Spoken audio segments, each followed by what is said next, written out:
What I've got for you today is supposed to be one of the crazier games that has been played recently at a high level in StarCraft 2. It's time for a Terran versus Protoss, where we find ourselves on Moondance. Now, spawning here in the top left-hand corner of the map, playing with the blue Protoss probes, we have PiliPili, and his opponent in the opposite corner with the red Terran SCVs, he goes by the name of Vindicta. Alrighty, so Vindicta facing off against PiliPili. If neither of these two names ring a bell, first off, thank you very much for, well, watching only my StarCraft content. I appreciate that. I don't think I've actually featured these two players before on my channel, which really is a bit of a shame because they've been competing at a high level on the North American server for years and years and years and years, and I'm well familiar with their names. I've seen a bunch of their matches, but I don't think I've featured them before. So here's the thing, right? Since I post probably about 5 to 6 StarCraft casts a week to this channel. By the way, if you aren't subscribed already, make sure to do so you get notified as soon as future videos go live. What do? You gently caress the bell icon as well, or you smash it, whatever you like to do. Anyways, because of that, I get to pick and choose whatever game I want to play, or whatever game I want to cast specifically, right? Whatever replay I want to play. And generally, if I have the option to, for example, cast a Beyond versus Hero game, because those guys keep, well, playing in a lot of those online cups, or I get to cast like another Clem versus Raynar match, I will generally prioritize the best players on the planet, just because the best players on the planet also tend to play the very best games, right? This is crazy. Anyways, this particular game right here was recently played during DreamHack Atlanta, the North American regionals, and it was recommended to me by Alex007, who saw, I think, every single game that was played during that event so far. So I'm hoping that this game is gonna live up to my expectations, and hopefully it will live up to the hype. Now, as you may have already noticed, over the last couple of weeks and the last couple of months, I've been trying to broaden my caster horizons a little bit, except for that 1 week where I was casting like 5 Beyond games in like 7 days. May have been a little bit extreme, but most of the time, yeah, at the very least recently, I've been trying to cast a variety of players. It's been a lot of fun to watch, players pull off some crazy strategies. Usually if there's like a skill mismatch, whenever we have like a top 100 player going up against like a top 5 player, they will try to go for some crazy cheese, and it's pretty sick to, and sometimes it even works, right? Anyways, it's pretty sick to watch those, those funny build orders that nobody really expects to work out. Anyways, in my mind, these two players are very evenly matched. They're right around top 15 Grandmaster on the North American server. So PiliPili right now rank 82 in the world overall, according to Aligalek, and Vindicta currently rank 70. And as you may have already guessed, both of these players are from the States, although PiliPili, apparently, I just learned this on his Wikipedia page. Apparently, he was born in Kazakhstan. There you go. There you go. I didn't know that either. There's your fun little StarCraft trivia for the day. Could have sworn there was a Phoenix on the production tab just a moment ago. PiliPili, though? Okay. Prioritizing the Void Ray right now. Happy New Year. That's the fuel tank of the Reaper explodes. Interesting. We're gonna go straight into a Stargate. Alright, now it's a 1-base opener here for the most part from Vindicta, who decided to go for a second command center, but a little bit later. So it's a pretty quick 1-1-1. Fast factory here.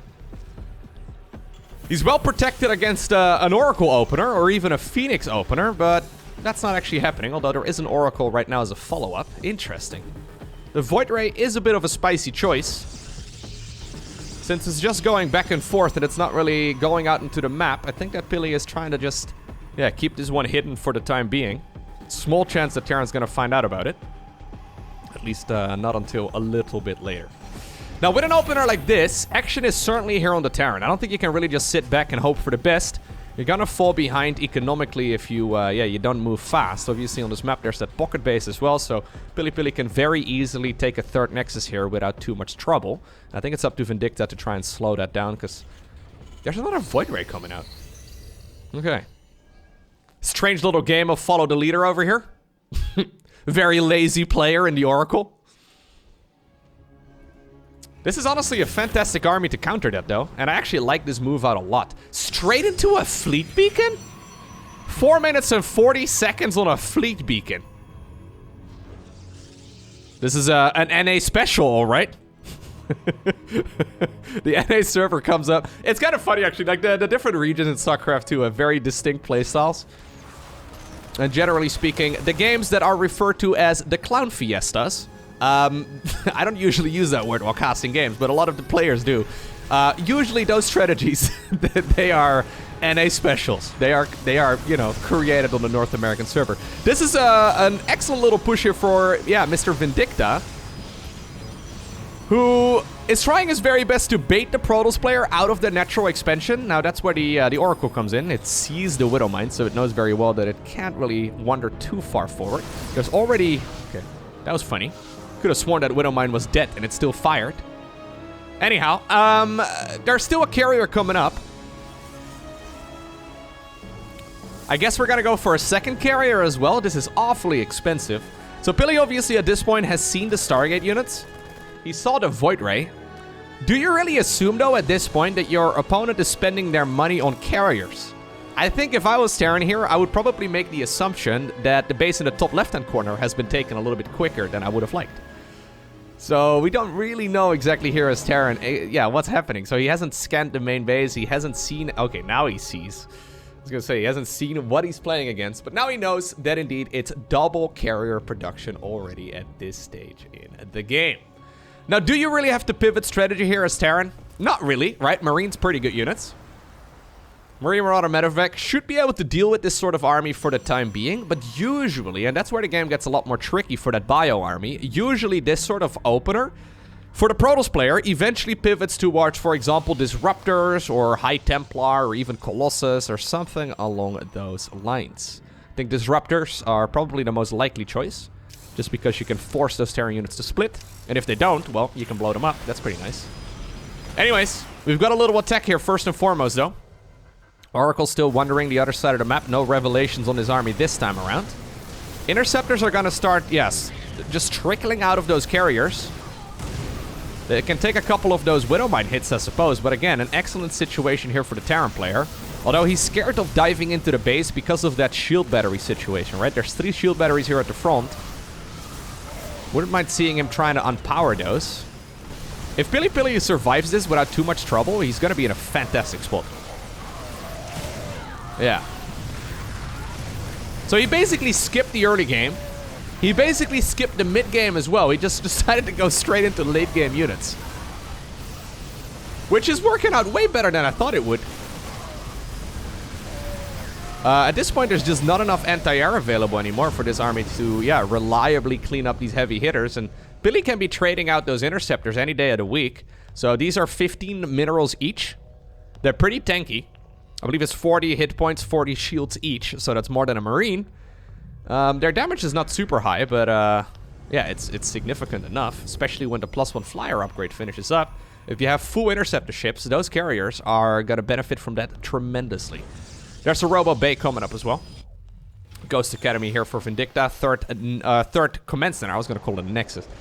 Third command center here already available as well. Okay. He still keeps dancing here at the front. He's not coming out into play, man. I'm sorry. I know you want him to engage here. Those slow zealots really shouldn't be wandering too far.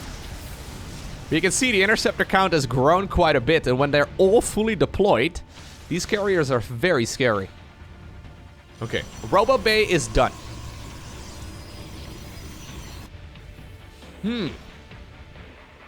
Colossus follow-up. That's kind of interesting. I expected it to be Disruptors here. So Colossi deal bonus damage against light. There's really not that much micro in this army, so if you can maybe force the Colossi to target fire down the Marines, you'd be in an excellent position. But it definitely can be a little bit scary. Because obviously the Marauders here at the front, they don't really care about the Colossal lasers that much. But Vindicta is just trying to headbutt here once more while simultaneously building up his own economy as well. Couple supply blocks here, which is really not ideal. Upgrade situation here for both players, I don't really like too much. I think that the armor upgrades are super important, and the attack upgrades as well. We really should go double upgrades here as Terran. Protoss is playing so greedy. They're not going to move out anytime soon. You have all the time in the world to get double upgrades going. The same here can be said for Pili. I think he really should be going for the +2 flyer attacks at the very least.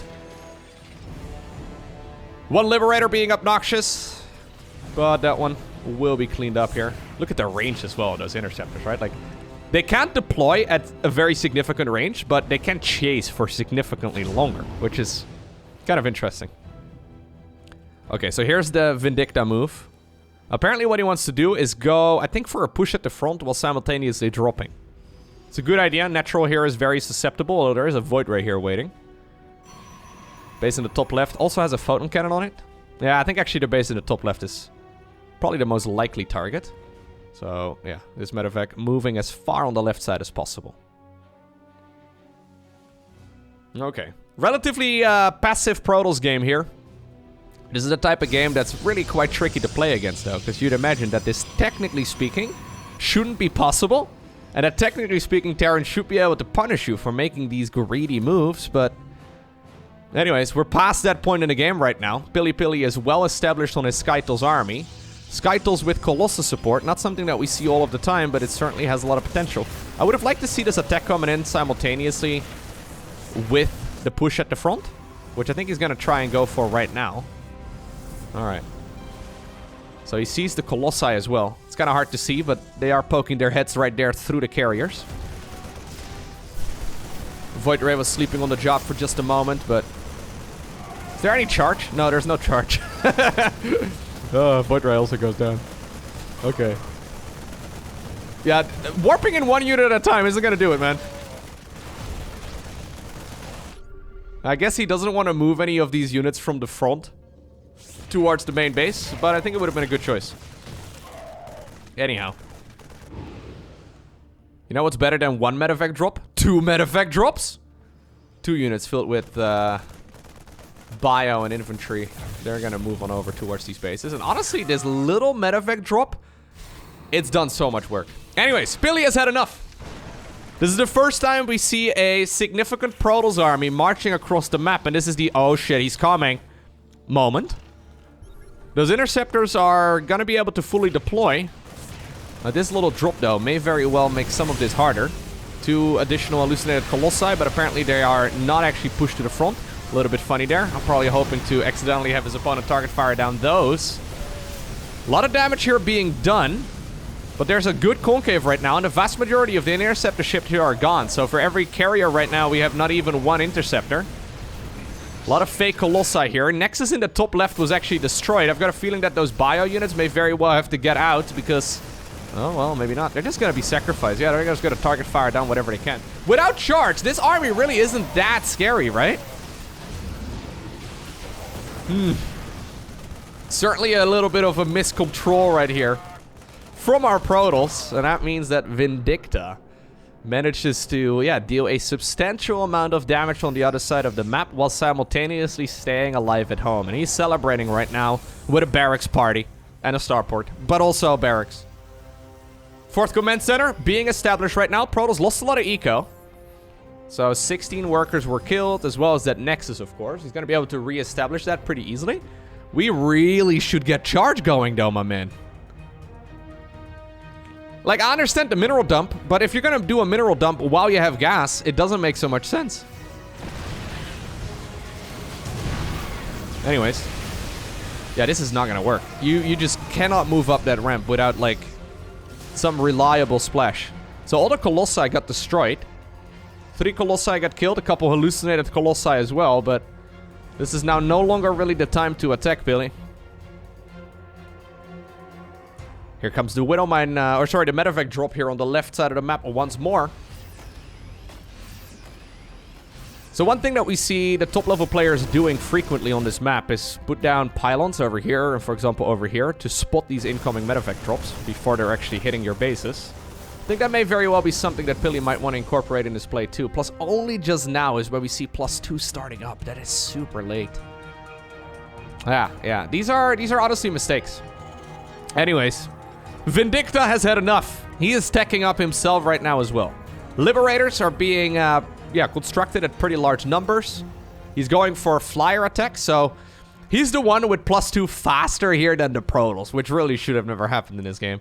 Anyways, it's gonna be a fusion core, which will allow him Liberator ranged, but also the potential to go into battle cruisers, and I would love to see that. +3 coming up. +3 coming up as well there in the 2nd NG bay. That is all very, very helpful. So the way that damage works in StarCraft 2 is that you have damage of the unit, right? Plus attack upgrades. Minus armor of the unit, minus armor upgrades equals actual damage. It's a little bit of a math formula. But basically what I'm saying is, like, imagine every single Marine deals +3 more damage than they start off with. But obviously Marines don't have a lot of base armor. Or base attack, rather. Well, not a lot of base armor either, but... they will become significantly more powerful. And if you don't, at the same time, have armor upgrades going, you are relying on you killing those Marines faster than the Marines can kill you. So this very quickly becomes a battle of glass cannons. And yeah, if the player, even if the supply count is even, right, and the army supply counts are near identical, the player that has an upgrade lead really is at a massive advantage. Like, I can't emphasize how big that advantage really is with Marines and Zorklings and Zealots and all that, but fast attacking units, and carriers kind of fall in that department too, just because there's so many ships. Fast attacking units really benefit from those upgrades tremendously. Okay. So eventually +2 is going to finish up, but here's +3 already done on the bio units. Disruptors, okay. Trying to get some hits at the front. A couple units ended up going down. There's only 2 medevacs here. So every stim is actually rather expensive. Reason for that is, once again, the medevacs are on the other side of the map.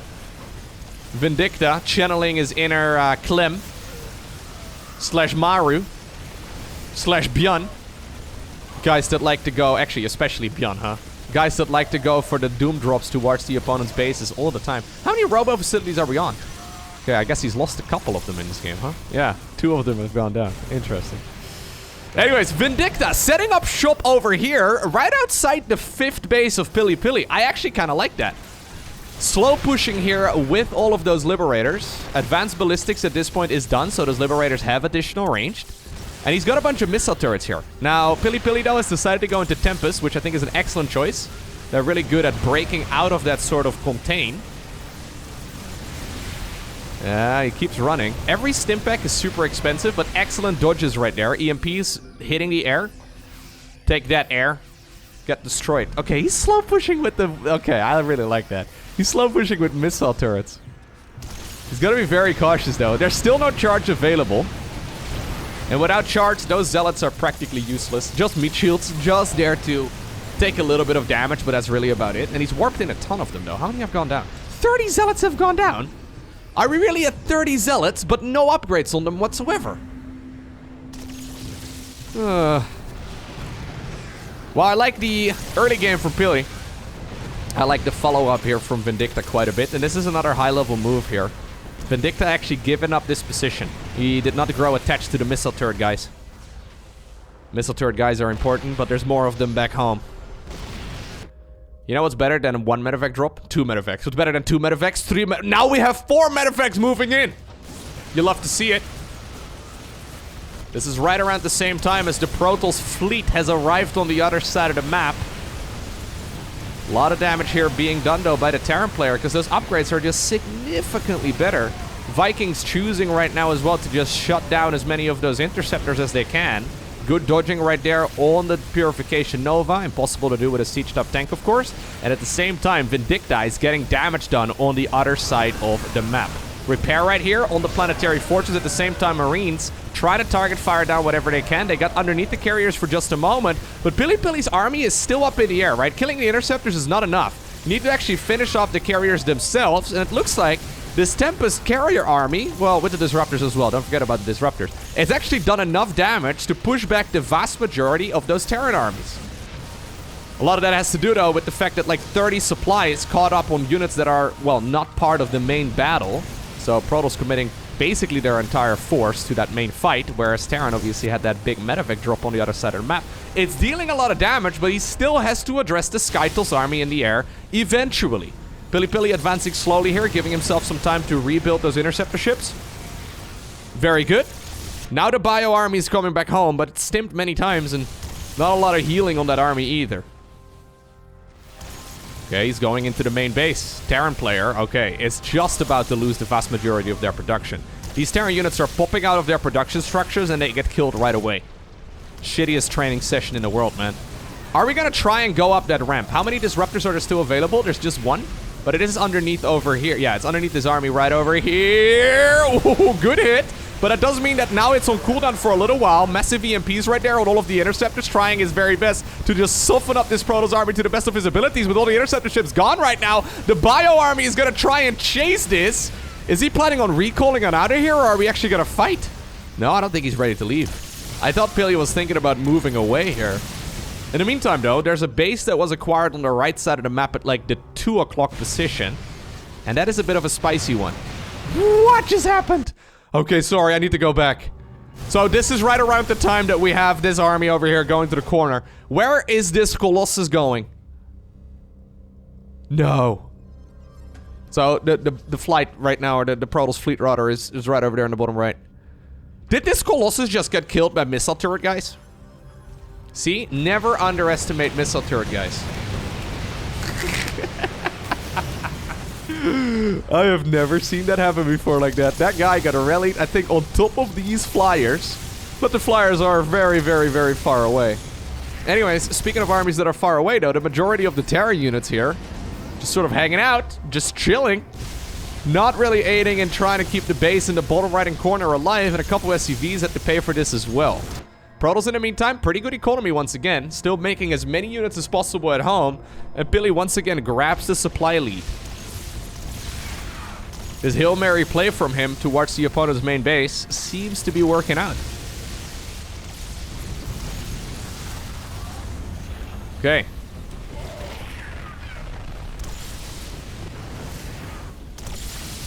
Pretty good. Ah, he's just giving up this position entirely. Continuously harassing, but I think what he wants to do is just fight this army with static defense primarily and just, yeah, grab a big force altogether again. So he's giving up the quadrant that he started on in favor of the bases on the right. I'm not sure if I like that decision, but it's really difficult to fight off against that army when you, yeah, don't really have enough forces to address it directly, right? Like, the problem is it steamrolls very quickly. Like, if it snowballs and you kill all the interceptors but not the carriers are gonna be recharged in about a minute, and it's gonna be hard to face them off at that point. So I think Vindicta is probably a little bit scared of that part. It's making a ton of Liberators, by the way. Liberators can deal air-to-air damage, especially against clumped-up interceptors and carriers like that. They can deal damage, but it is certainly not the preferred choice. He's making 7 Liberators at once. So Liberators are not Valkyrie, okay? They're not StarCraft 1 Valkyrie. They like to think that they are, but their damage output is certainly not as significant. Well, here's Pili once again, ready to go in for a fight. Is there enough right now for the American Terran here to get enough damage done? He's gonna try and move forward right now. Yeah, just straight up attacking these units. Liberators get absolutely evaporated, though. Very little work coming out of those bad boys. Base in the top right-hand corner, acquired right now by Terran as well, and he's gonna continuously mine in that section. A lot of mules. Okay. They time out right as they get towards their mining location, but at the same time, there's a fight happening over here. Big disruptor hit, dealing a ton of damage to this army, and once again, the Terran has to retreat.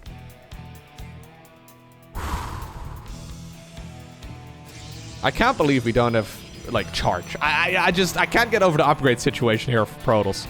Look at the amount of upgrades that Terran got. Anyways. He's got the money for it. He's had so many zealots sacrificed. 46 of them. I think it's worth the 100 minerals, 100 gas that it costs to get charged. It used to be a more expensive upgrade. The zealot leg enhancement used to be more expensive, but these days it's pretty cheap. Twilight Council, pretty helpful. Blink obviously not a terrible idea either if you want to play the long game, but okay. Those Tempests are putting in a lot of work. There's more slow zealots. Stop sacrificing slow zealots, please. Okay. These zealots really should find a bit like a place to fight, though. Like maybe the SCVs in the top right. That would be super helpful. Instead, they are just gonna get sacrificed as meat shields. Getting a little bit of damage whenever they reach the army, but most of the time they don't get that far. Oh god! Once again, good detonation right there with the disruptor. Disruptor too far forward though, and also gets destroyed. Vindicta actually now the one who's pushing back these Protoss carriers. My god, is he? I don't know who's winning this. 24 minutes into this game, It's been an absolute bloodbath. But the supplies are essentially dead even. This base in the top right is completely unscouted. Pili, if you... If only you knew about that. If only he realized that there's a free-to-harass base in the top right-hand corner, he would certainly have made a move over there already. He would have probably sent the zealots in that direction. Anyways, base taken here on the left side of the map. SUV moving over here too, so Vindicta is going to scout that out. That's a little bit cheaper than sending a scan in that direction. Okay, here comes the Bioforce once again. Apparently Vindicta happy with the amount of units he's accumulated, and he decides to push back this army, and he successfully kills 2 carriers in the process. New Colossus coming up. He's now long distance mining the base at the 6 o'clock position too. New bases are acquired everywhere. This game is a bit of a disaster. Yeah, we're coming up on the half-hour mark. And I am not entirely convinced who's winning this. I think I like this position here for Vindicta a little bit better. I'm gonna shut up about upgrades, but if they were taken, I think Pili would have been in a significantly better spot. Look at the slow zealots. Can't get over the zealots. They're just there to just, I don't know, just to die. That's really why they're made. Okay, Stalker's picking off whatever they can. Getting one of the ghosts. Well, I think the Tempest actually got the kill steal right there. A little bit toxic by that Tempest, but... Yeah, this Protoss army is not really inspiring me with a lot of confidence anymore. This looks like a pathetic little Protoss army now. There is a Robo Facility number 74 in this game. AKA 5. It's about the same. He still does not know about the base. Oh, he does not know about the base in the top right. 4 slow zealots. The grandpa zealots. Oh, my bones hurt. Deckard Cain and his pals. Stay a while and listen. They are apparently tasked with harassing. If only you knew about the base over here, they certainly would have gone in that direction. Okay, Terran right now is setting up what seems to be a bit of a Protoss sandwich. The Terrans are... Oh, God. The Terrans are the sandwich, right? Like they're the bread. The meat right here in the middle of the sandwich is going to be the Protoss army. Now, is there enough bread to actually surround all the contents of this subway meal? I think there is. Yeah, I actually think that the bread has just successfully overpowered this Protoss force. A lot of very low HP Marines. Okay, some of them get killed there as well, but that's one more carrier, I believe, going down. Well, PiliPili cared about that one carrier a lot in particular. And he decides to tap out before that carrier goes down. But it is indeed Vindicta who obtains the victory.